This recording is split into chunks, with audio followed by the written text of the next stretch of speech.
വായിക്കാൻ മടിയുള്ള ഒരുപാട് ആളുകൾ നമ്മുടെ ഇടയിലുണ്ട്. ഞാനും നന്നായിട്ട് ഒത്തിരി വായിക്കുന്ന ഒരു വ്യക്തിയൊന്നുമല്ല. പക്ഷേ ഇപ്പോൾ ഏറ്റവും കൂടുതൽ ഞാൻ പിക്ക് ചെയ്യാനായിട്ട് അല്ലെങ്കിൽ പ്രാക്ടീസ് ചെയ്യാനായിട്ട് ആഗ്രഹിക്കുന്ന ഒരു ഹാബിറ്റ് റീഡിങ് തന്നെയാണ്. അതിന് വേണ്ടിയിട്ട് ഞാൻ ചെയ്ത ഒരു സിമ്പിൾ ട്രിക്ക് എന്താണെന്ന് വെച്ച് കഴിഞ്ഞാൽ, വളരെ എളുപ്പമുള്ള ഒത്തിരി പേജസ് ഇല്ലാത്ത ചെറിയ ബുക്കുകൾ വായിക്കാനായിട്ട് സ്റ്റാർട്ട് ചെയ്തു. അങ്ങനെ വായിച്ച ഒരു ബുക്കാണ് സ്റ്റീൽ ലൈക്ക് ആൻ ആർട്ടിസ്റ്റ്. 2012 ഇറങ്ങിയ 140 പേജുള്ള ഈ book New York time best seller ഗണത്തിൽപ്പെട്ട ഒരു ബുക്കാണ്.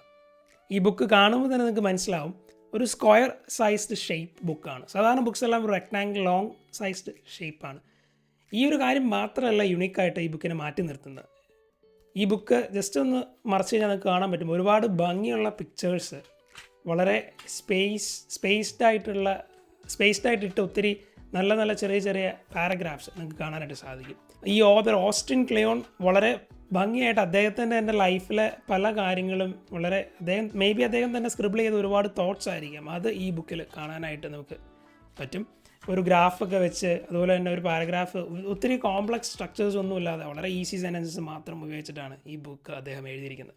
ഇനി 10 വാല്യുബിൾ ലെസൺസാണ് ഞാൻ ഈ ബുക്ക് വായിച്ചപ്പോൾ എനിക്ക് കിട്ടിയത്. Number 1, steel like an artist. ഒരു നല്ല റൈറ്റർ ആകണമെങ്കിൽ ഒരുപാട് ബുക്സ് വായിച്ച ഒരാളാണ് നന്നായിട്ട് ഒരു ബുക്ക് എഴുതാനായിട്ട് കേപ്പബിളായ ഒരു വ്യക്തി. അതുപോലെ തന്നെ നല്ലൊരു ആർട്ടിക്കിൾ എഴുതുന്ന ആളുകൾ ഒരുപാട് ആർട്ടിക്കിൾസ് വായിച്ചിട്ടായിരിക്കും, അല്ലെങ്കിൽ ഒരു മാഗസീൻ എഴുതുന്ന വ്യക്തി ഒരുപാട് മാഗസീൻസ് റെഫർ ചെയ്തിട്ടായിരിക്കാം ഒരു നല്ല മാഗസീൻ എഴുതുന്നത്. അതുതന്നെയാണ് സ്റ്റീൽ ലൈക്ക് ആൻ ആർട്ടിസ്റ്റ് എന്ന രീതിയിൽ അദ്ദേഹം പറയുന്നത്. ഒരു സ്റ്റീൽ എന്ന് പറയുമ്പോൾ മോഷണം തന്നെയാണ്. അതായത് ആ ഐഡിയ അതുപോലെ തന്നെ മോഷ്ടിക്കാതെ ഒരുപാട് ഐഡിയാസ് നിങ്ങൾ കണ്ടിട്ട് അതിൽ നിന്ന് ഇൻസ്പിറേഷൻ ഉൾക്കൊണ്ടിട്ട് നിങ്ങൾ നിങ്ങളുടേതായ ഒരു ആർട്ട് ഫോം അല്ലെങ്കിൽ ഒരു ക്രിയേറ്റീവ് വർക്ക് ക്രിയേറ്റ് ചെയ്യാനാണ് ഓസ്റ്റിൻ ക്ലിയോൺ പറയുന്നത്. Number 2, don't wait until you know who you are to get started. നിങ്ങൾക്ക് എന്തെങ്കിലും ഒരു കാര്യം ചെയ്യാൻ താല്പര്യമുണ്ടെങ്കിൽ നിങ്ങളത് കംപ്ലീറ്റ് ആയിട്ട് അറിഞ്ഞിരിക്കണമെന്നൊരു നിർബന്ധമൊന്നുമില്ല. നിങ്ങൾക്കുള്ള നോളജ് വെച്ചിട്ട് അത് ചെയ്യാനായിട്ട് സ്റ്റാർട്ട് ചെയ്യുക. ഫോർ എക്സാമ്പിൾ, ഈ ഒരു യൂട്യൂബ് ചാനൽ തന്നെ ചെയ്യാനായിട്ട് ഞാൻ ഒത്തിരി ആലോചിച്ചിരുന്നു, ഒത്തിരി സമയം കളഞ്ഞിട്ടുണ്ട്. പക്ഷേ ഒരു പോയിന്റിൽ ഞാൻ മനസ്സിലാക്കി അതിൻ്റെ കാര്യമില്ല. നമുക്കുള്ള എക്യുപ്മെൻറ്റ്സ്, ഇപ്പോൾ ഒരു ഫോൺ വെച്ചിട്ട് തന്നെ നമുക്ക് ഈസി ആയിട്ട് ഇപ്പോൾ ഒരു യൂട്യൂബ് വീഡിയോ ക്രിയേറ്റ് ചെയ്യാനായിട്ട് സാധിക്കും.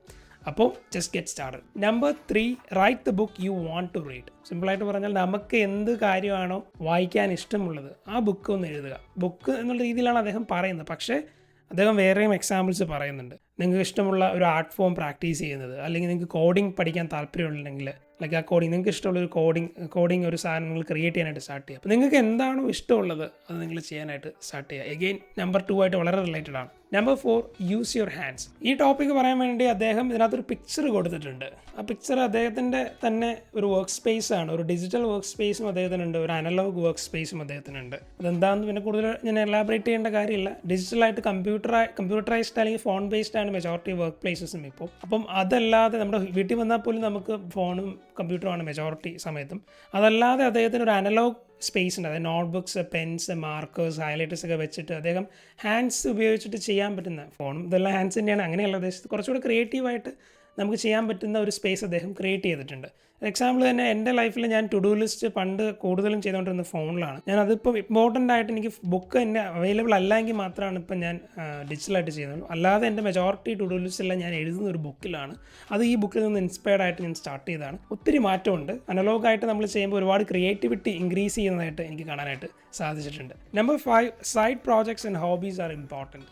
ഒരു ഹോബി നിങ്ങൾ പിക്ക് ചെയ്യണം. ഓസ്റ്റിൻ ക്ലിയോൺ പ്രത്യേകം പറയുന്നുണ്ട്, ആ ഹോബി നിങ്ങളൊരു പൈസ കിട്ടാൻ വേണ്ടിയിട്ടല്ല ആ ഹോബി പിക്ക് ചെയ്യേണ്ടത്, മറിച്ച് നിങ്ങൾക്ക് ആ ഹോബി ചെയ്യുന്നതുകൊണ്ട് നിങ്ങൾക്കൊരു സന്തോഷം തോന്നണം. നിങ്ങൾക്ക് ഡാൻസിങ് ഇഷ്ടമുള്ള ഒരു വ്യക്തിയാണെങ്കിൽ, ഏതെങ്കിലും ഒരു പ്രോപ്പർ ആർട്ട് ഫോം നിങ്ങൾ പ്രാക്ടീസ് ചെയ്യുന്ന ഒരു വ്യക്തിയാണെങ്കിൽ, നിങ്ങളത് ചെയ്യുമ്പോൾ നിങ്ങൾ എൻജോയ് ചെയ്യുന്നുണ്ടെങ്കിൽ ആ ഹോബി തീർച്ചയായിട്ടും നിങ്ങൾ എപ്പോഴും നിങ്ങളുടെ കൂടെ തന്നെ കൂട്ടണം. അപ്പം നിങ്ങൾക്ക് അങ്ങനെ ഒരു ഹോബി ഇല്ല എങ്കിൽ ഉടനെ തന്നെ സ്റ്റാർട്ട് ചെയ്യുക. ഇനി നിങ്ങൾ ഏതെങ്കിലും ഒരു ഹോബിയെ പൈസയായിട്ട് കൺവേർട്ട് ചെയ്യാൻ ഒത്തിരി ട്രൈ ചെയ്യുന്നുണ്ടെങ്കിൽ സ്റ്റോപ്പ് ചെയ്തിട്ട് അതല്ലാതെ ഏതെങ്കിലും ഒരു ഹോബി, ലൈക്ക് പൈസ അല്ലെങ്കിൽ മോണിറ്ററി ഗെയിംസ് ഒന്നും ഇല്ലാത്ത ഒരു ഹോബി പിക്ക് ചെയ്യുക. Number 6, the secret, do good work and share it with people. ഇന്ന് ഡിജിറ്റൽ യുഗമാണ്.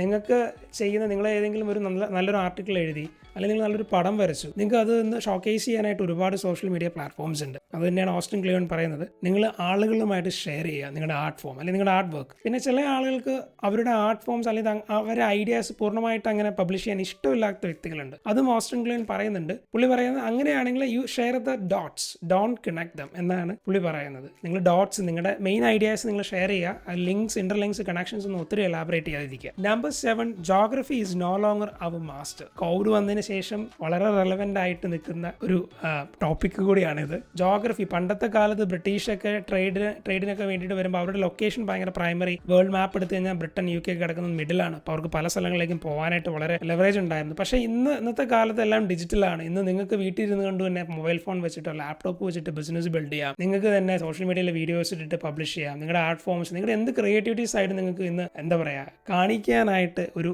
സ്പേസ് ഉണ്ട്. അപ്പോൾ ആ സ്പേസ് നിങ്ങൾ യൂസ് ചെയ്യുക. ജോഗ്രഫി ആണ് നിങ്ങളുടെ പ്രശ്നം എന്ന് നിങ്ങൾ വിചാരിച്ച് നിങ്ങളുടെ സമയം കളയാതിരിക്കുക. Number 8, be nice, the world is a small town. കൂടുതലൊന്നും പറയണ്ട, ആളുകളോട് നല്ലതായിട്ടിരിക്കുക. നമ്മൾ പ്രായമൊക്കെ ആയി കഴിഞ്ഞ് കഴിയുമ്പോൾ നമ്മളെടുത്ത ഡെസിഗ്നേഷൻസോ നമ്മൾ പഠിച്ചുകൊണ്ട് ഡിഗ്രീസോ ഒന്നും നമുക്ക് ചിലപ്പോൾ സന്തോഷം തന്നൊന്നും വരില്ല. നമ്മൾ ചെയ്ത നല്ല കാര്യങ്ങൾ അല്ലെങ്കിൽ ചെറിയ ചെറിയ മെമ്മറീസാണ് എപ്പോഴും നമ്മുടെ ആ ഒരു സമയത്തൊക്കെ നമ്മൾ ഏറ്റവും കൂടുതൽ ചെറിഷ് ചെയ്യാനായിട്ട് ആഗ്രഹിക്കുന്നത്. അപ്പോൾ just be nice. Number 9, be boring. It's the only way to get work done. ഇതിനകത്ത് പറയുന്നത് നിങ്ങളിപ്പോൾ സോഷ്യൽ മീഡിയ കാരണം എല്ലാവരും ഭയങ്കര സ്ട്രെസ്ഡ് ആണ്. എനിക്കും വീഡിയോസ് ക്രിയേറ്റ് ചെയ്യണം, എനിക്കും അത് ചെയ്യണം, എനിക്ക് ഇത് ചെയ്യണം, ഇങ്ങനെ ഒരുപാട് മെന്റൽ സ്ട്രെസ് നിങ്ങൾക്ക് വരാൻ ചാൻസസ് ഉണ്ട്. അപ്പം ഓസ്റ്റിൻ ക്ലിയോൺ പറയുന്നത് ജസ്റ്റ് ബി ബോറിംഗ്. അങ്ങനെയൊന്നും ചെയ്തില്ലെങ്കിലും കുഴപ്പമില്ല. ഞാൻ സോഷ്യൽ മീഡിയ അല്ല പറയുന്നത്. പുള്ളി പറയുന്നത് ഇങ്ങനെയാണ്, നിങ്ങൾക്കൊരു 9 to 5 ജോബ് ഉണ്ട്. ആ ജോബിന് ശേഷം നിങ്ങൾ വീട്ടിൽ വരുന്നുണ്ട്, വീട്ടിലെ ഫാമിലി ടൈം നിങ്ങൾ സ്പെൻഡ് ചെയ്യുന്നുണ്ട് ഒരുമിച്ച്. അതിൽ നിങ്ങൾ ഹാപ്പി ആണെങ്കിൽ just stay there, just be bored. അതായത് നിങ്ങളെ ചിലപ്പോൾ മറ്റേ ആളുകൾ പറയും നീ ഒന്നും ചെയ്യുന്നില്ല, വെറുതെ പണിക്ക് പോകുന്നു വരുന്നു, അതാണ് നിന്റെ റുട്ടീൻ, അതിൽ പ്രത്യേകിച്ച് വലിയ എക്സൈറ്റ്മെന്റ് ഒന്നുമില്ല എന്ന് ആളുകൾ നിങ്ങളെ ജഡ്ജ് ചെയ്യും. ഓസ്റ്റിൻ ക്ലിയോൺ പറയുന്നത് ആ ഒരു ജോബ് നിങ്ങളെ സ്ട്രെസ് ചെയ്യുന്നില്ല, നിങ്ങൾക്ക് വളരെ ഈസി ആയിട്ട് പോയി ചെയ്ത് നിങ്ങൾക്ക് നിങ്ങളുടെ കാര്യങ്ങൾ ചെയ്യാനായിട്ട് നിങ്ങൾക്ക് സാധിക്കും. അതുപോലെ തന്നെ വീട്ടിൽ വന്നിട്ട് നല്ല quality time, work life balanced ആയി സ്ട്രെസ് ഒന്നും ഇല്ലാതെ സമാധാനമായിട്ട് നിങ്ങൾക്ക് വീട്ടിൽ നിങ്ങളുടെ കിഡ്സുമായിട്ട് ടൈം സ്പെൻഡ് ചെയ്യാനായിട്ട് പറ്റുന്നുണ്ട്. നിങ്ങളുടെ കാര്യങ്ങളൊക്കെ വളരെ സന്തോഷമായിട്ട്, ചെറിയ സർക്കിളാണെങ്കിൽ പോലും വളരെ സന്തോഷമായിട്ട് മുമ്പോട്ട് പോകുന്നുണ്ടെങ്കിൽ ജസ്റ്റ് ബി ബോറിംഗ്. മറ്റുള്ള ആളുകൾക്ക് ബോറിംഗ് ആയിട്ട് തന്നെ നിങ്ങൾ നിലനിൽക്കുക. The last one, the 10th one, creativity is subtraction. ഇതാണ് എനിക്ക് ഏറ്റവും കൂടുതൽ ഇൻട്രസ്റ്റിംഗ് ആയിട്ട് തോന്നിയ ഒരു വേർഡ്. ഇപ്പോൾ ഇൻഫോർമേഷൻ ഓവർലോഡഡ് ആണ്. നമ്മൾ ഗൂഗിൾ എടുത്താൽ ഇപ്പോൾ AI ഒക്കെ വന്നു, അതിന് ശേഷം ഒരുപാട് ഇപ്പോൾ ആപ്സ് എടുത്താൽ തന്നെ ഒരുപാട് ആപ്സ് ഉണ്ട്. ഫോൺ എടുത്ത ഒരുപാട് ടൈപ്പ് ഫോൺസ് ഉണ്ട്. ഏതെങ്കിലും ഒരു ന്യൂസ് എടുത്ത ഒരുപാട് ന്യൂസ് ചാനൽസ് ഉണ്ട്. എന്തിനും അബണ്ടൻസ് ഭയങ്കര കൂടുതലാണ് ഇപ്പോഴത്തെ കാലത്ത്. ഓസ്റ്റിൻ ക്ലിയോൺ പറയുന്നത് ക്രിയേറ്റിവിറ്റി ശരിക്കും ഉണ്ടാകുന്നത് സബ്ട്രാക്ഷനിലാണ്. നമുക്ക് 100 കാര്യങ്ങൾ മനസ്സിലാക്കിയിട്ട് വേണം ഒരു കാര്യം ചെയ്യാൻ എന്നുള്ള കൺസെപ്റ്റ് വിട്ടിട്ട് നിങ്ങൾക്ക് അറിയാവുന്ന ഒരു 5 കാര്യങ്ങൾ വെച്ചിട്ട് സ്റ്റാർട്ട് ചെയ്യാനായിട്ട് ആരംഭിക്കുക. ചിലപ്പോൾ ആ 5 കാര്യങ്ങൾ വെച്ചിട്ട് ചെയ്യുമ്പോഴായിരിക്കും നിങ്ങൾ ഏറ്റവും കൂടുതൽ നന്നായിട്ട് പെർഫോം ചെയ്യുന്നത്, റാദർ ദാൻ ആ 100 കാര്യങ്ങൾ എടുത്തിട്ട് കമ്പൈൻ ചെയ്യുമ്പോൾ. കാരണം 100 കാര്യങ്ങൾ എടുത്ത് ചെയ്യുമ്പോൾ നിങ്ങൾക്ക് തന്നെ അറിയാം, നിങ്ങൾക്ക് തന്നെ സ്ട്രെസ് വരും. അപ്പോൾ ഈ 10 വാല്യുബിൾ ലെസൺസ് നിങ്ങളുടെ ലൈഫിൽ നിങ്ങൾക്ക് പകർത്താനായിട്ട് സാധിക്കട്ടെ. വായിക്കാൻ മടിയുള്ളവർ തീർച്ചയായിട്ടും highly recommended by steal like an artist. ഇദ്ദേഹത്തിൻ്റെ തന്നെ വേറെയും ഷോ യുവർ വർക്ക് വേറെ കുറച്ച് ബുക്സ് കൂടെ ഉണ്ട്. ഡെഫിനറ്റ്ലി വർത്ത് ഇറ്റ് ആണ്. Spend the money, read simple books like this. അപ്പം അടുത്തൊരു വീഡിയോയിൽ കാണുന്നവരെ എല്ലാവർക്കും ബൈ.